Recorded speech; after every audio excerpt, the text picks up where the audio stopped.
আজি ধনতেৰছ বুলি এবাৰ বজাৰলৈ গ'লোঁ ছোৱালীৰ কাৰণে কিবা এটা আনিবলৈ। সকলোলৈকে ধনতেৰছ আৰু কাতি বিহুৰ শুভেচ্ছা জনালোঁ।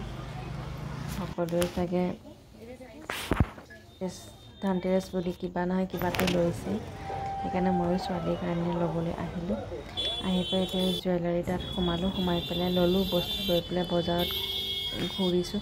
মই আজি এইবাৰ মানে ফাৰ্ষ্ট টাইম গৈছোঁ, ইমান বছৰ হ'ল যদিও মানে যোৱাই নাছিলোঁ। ইমান ভিৰ একদম বজাৰত, আৰু ছোৱালী ইফালে আমনি কৰিছে, সেইকাৰণে মানে ভিডিঅ' নকৰিলোঁ, অলপ দেখালোঁ আৰু আপোনালোককো। ভাবিলোঁ মই যিহেতু প্ৰথমবাৰ গৈছোঁ সেয়ে আপোনালোককো দেখালোঁ। ইমান ভিৰ, একো ল'বই নোৱাৰে, যেনে বস্তুকেইটা ল'লোঁ আৰু আকৌ এইফালে ছোৱালীক পুতলা লগা হ'ল, তো তাইক পুতলা কিনি দিলোঁ। কিনি মেলি মানে লৰালৰিকৈ লাইট চাইট কিবাকিবি লৈ মেলি আহিলোঁ আকৌ মিঠাই দোকানত মিঠাই ল'বৰ কাৰণে।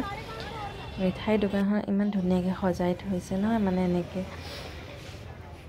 সজাই থৈছে বুফে টাইপৰকৈ, যে মানে এনেকৈ গিফ্ট দিব পৰাকৈ আৰু দিৱালীত। বহুত ভাল লাগিলে, সেয়ে আপোনালোকো দেখালোঁ। তাৰপিছতে মই ল'লোঁ ঝাৰু। মানুহজনে মোৰ কাৰণেও ল'ম বুলি কৈছিলে ৰূপৰ, মানে ছোৱালীৰ কাৰণে লওঁতে, কিন্তু মই মানা কৰিলোঁ, যিহেতু মোৰ লৈছোঁ আৰু এইবাৰ যিহেতু ল'বলৈ মন নাই, মন চনো ভাল নাই জানেই সকলোৰে, সেইকাৰণে নল'লোঁ আৰু ছোৱালীৰ কাৰণেকে লৈ আহিলোঁ। আৰু তাৰপিছতে আৰু যিহেতুকে কাতি বিহু তুলসী লগাবৰ কাৰণে টাব কিনি আনিলোঁ। তাৰপিছতে চাকি বন্তি আনিলোঁ, লাইট আনিলোঁ, এনেকেই বস্তু আনিলোঁ। আৰু মেইন বস্তুটো কি আনিছোঁ ছোৱালীৰ কাৰণে, ৰ'ব দেখাম আপোনালোকক, সকলোৱে চাব। ছোৱালীৰ কাৰণে ল'লোঁ পায়েল এযোৰ। তাই যেতিয়াৰ পৰা জন্ম হৈছে প্ৰত্যেকবাৰে দেউতাকে ধনতেৰছৰ দিনা তাইৰ কাৰণে কিবা নহয় কিবা এটা আনেই।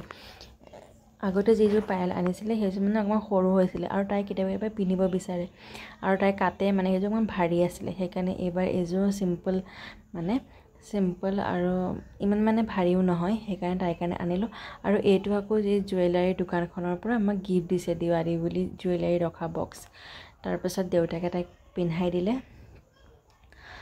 আৰু তাৰপিছত আৰু এয়া চব সামৰি মেলি কাতি বিহুৰ কাৰণে তুলসী লগাব ল'লোঁ। যিহেতু এইবাৰ মানে কি হৈছে, চব মোৰ প্ৰথম মানে মই বিয়া হোৱাৰ পৰা আজি ইমান বছৰ হ'ল, মই আজিলৈকে কাতি বিহু মানে নিজৰ ঘৰত কৰিয়ে পোৱা নাই।